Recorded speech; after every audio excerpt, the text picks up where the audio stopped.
अस्सलाम वालेकुम दोस्तों, ਤੁਸੀਂ ਵੇਖ ਰਹੇ ਹੋ ਪਾਕ ਪੰਜਾਬ ਟੀਵੀ ਤੇ ਮੈਂ ਆ ਤੁਹਾਡਾ ਮੇਜ਼ਬਾਨ ਅਬਦੁਲ ਵਾਹਿਦ। ਦੋਸਤੋ, ਸਭ ਤੋਂ ਪਹਿਲੇ ਤੁਸੀਂ ਆਪਣੇ ਚੈਨਲ ਨੂੰ ਕਰੋ ਸਬਸਕ੍ਰਾਈਬ ਤੇ ਨਾਲ ਹੀ ਬੈਲ ਆਈਕਨ ਨੂੰ ਕਰੋ ਓਕੇ ਦੋਸਤੋ, ਤਾਂ ਕਿ ਸਾਡੀ ਅਗਲੀ ਵੀਡੀਓ ਦਾ ਨੋਟੀਫਿਕੇਸ਼ਨ ਤੁਹਾਡੇ ਤੱਕ ਪਹੁੰਚੇ। ਤੁਸੀਂ ਉਹ ਵੀਡੀਓ ਵੇਖੋ ਸਭ ਤੋਂ ਪਹਿਲੇ। ਦੋਸਤੋ, ਅੱਜ ਵੀ ਅਸੀਂ ਤੁਹਾਡੇ ਵਾਸਤੇ ਮਾਸ਼ਾਅੱਲਾ ਇੱਕ ਗਾਂ ਦੀ ਵੀਡੀਓ ਲੈ ਕੇ ਹਾਜ਼ਰ ਹੋਏ ਹਾਂ, ਤਾਂ ਉਮੀਦ ਕਰਾਂਗਾ ਤੁਹਾਨੂੰ ਬੜੀ ਪਸੰਦ ਆਵੇਗੀ।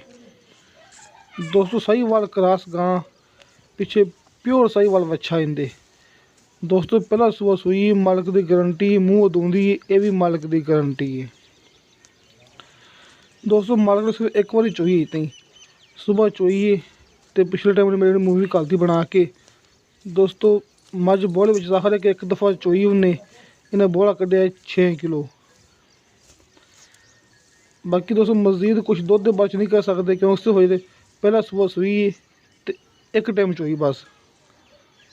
दोस्तों, पिछे तो बच्चा है,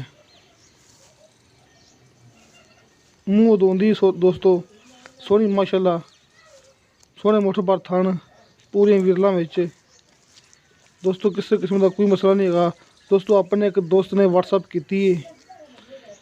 दोस्तों, घर की गां है, किसी व्यापारी को नहीं हैगी, क्योंकि अपने एक दोस्त ने पहचान वाले ने अपन व्हाट्सअप की कि उन्हें गां सेल करनी है।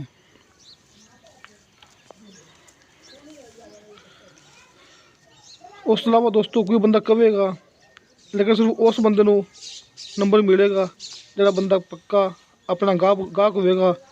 क्योंकि दोस्तों एक गल मैनू मालिक ने की है कि मेरा नंबर नहीं देना है, सिर्फ उस बंदे मेरा नंबर देना है जिन्हें गां खरीदनी है।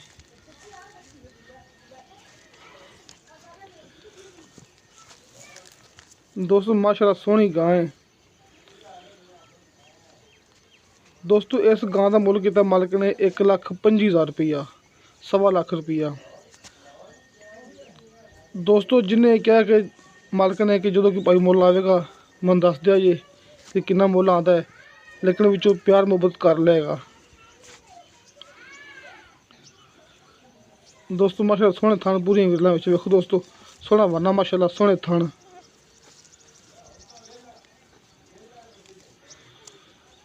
दोस्तों, मज़ा चाहते हैं कि आप मौके पर नहीं मौजूद सी, मूवी भेजी है जो जी मंदी चंदी भेजी है। दोस्तों, मैं अपने यूट्यूब से ला छी है। दोस्तों, कि दोस्त मैंने मूवी भेजता व्हाट्सअप, दोस्तों मैं उस टाइम अपने यूट्यूब पर ला छड़ना। क्योंकि दोस्तों मेरी कोशिश ये होंगी है कि कोई भरा कोई दोस्त मेरे तो नाराज़ ना हो। आप हर दोस्त की मूवी ला दें। दोस्तों, मेरा नंबर लग्या होंदा डिस्क्रिप्शन मेरा व्हाट्सअप नंबर। खुदा हाफिज़।